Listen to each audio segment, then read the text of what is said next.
Kemarin saya sampaikan juga bahwa jangan dilupakan catatan-catatan yang dibuat oleh Majelis Hakim di MK. Majelis Hakim di MK ini memberikan pengakuan adanya anomali-anomali di dalam pelaksanaan pemilu kemarin.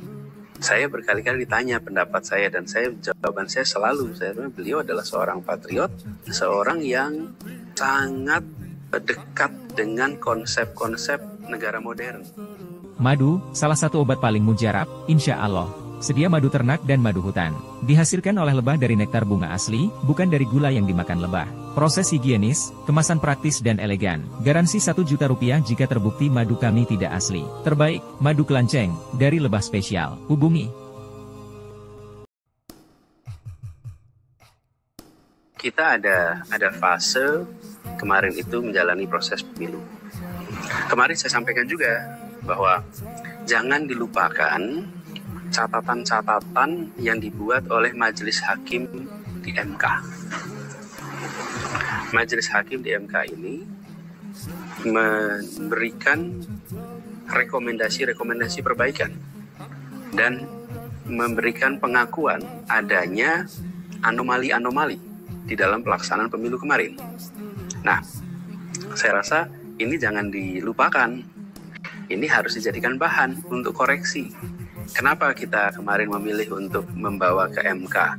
Karena kita tidak ingin berbagai macam anomali dan penyimpangan itu melenggang begitu saja, tidak menjadi bahan untuk perbaikan. Dan ketika MK memutuskan, kami hormati. Tapi MK juga memberikan catatan-catatan. Jadi kemarin ketika di KPU, saya samakan itu kepada teman-teman media. Kami hadir, tapi juga kami berharap pemerintah, DPR untuk mengambil catatan-catatan MK sebagai bahan perbaikan pemilu Pilpres kita ke depan. Yang terkait dengan pelaksanaan, salah satu yang diusulkan adalah tentang Undang-Undang Kepresidenan. Ada usulan tentang kebijakan bansos, ada usulan tentang kebijakan pengelolaan aparatur negara, sehingga netralitas itu benar-benar terjaga. Itu banyak item-itemnya. Nah, tinggal dilihat aja, karena dokumennya itu lebih dari 1000 halaman yang ditulis oleh Majelis Hakim MK. Dan saya rasa itu bahan-bahan yang sangat kaya. Nah, kami memilih untuk mengikuti proses hingga akhir, sambil juga mengatakan ini ada catatan yang harus diperbaiki ke depan, supaya mutu pemilu kita menjadi lebih baik, demokrasi kita menjadi lebih baik. Karena begini, institusi demokrasi yang baik itu sama pentingnya dengan institusi ekonomi yang baik. Karena keduanya akan membuat proses pengambilan keputusan dan proses pensejahteraan itu berjalan dengan baik.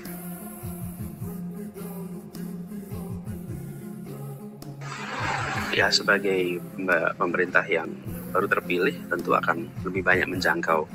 Tapi kami juga pesankan kemarin bahwa di dalam demokrasi itu minimal ada 3 yang harus kita jaga. Minimal 1, ruang untuk oposisi, supaya ada perdebatan, ada ruang perbincangan terkait kebijakan-kebijakan. Yang kedua, penguatan trias politika. Jadi ini dihormati, ada aspek yudikatif, eksekutif, legislatif, 3-tiganya itu harus kuat. Lalu yang ketiga adalah kebebasan berpendapat, kebebasan berekspresi, dan media sebagai pilar keempat demokrasi.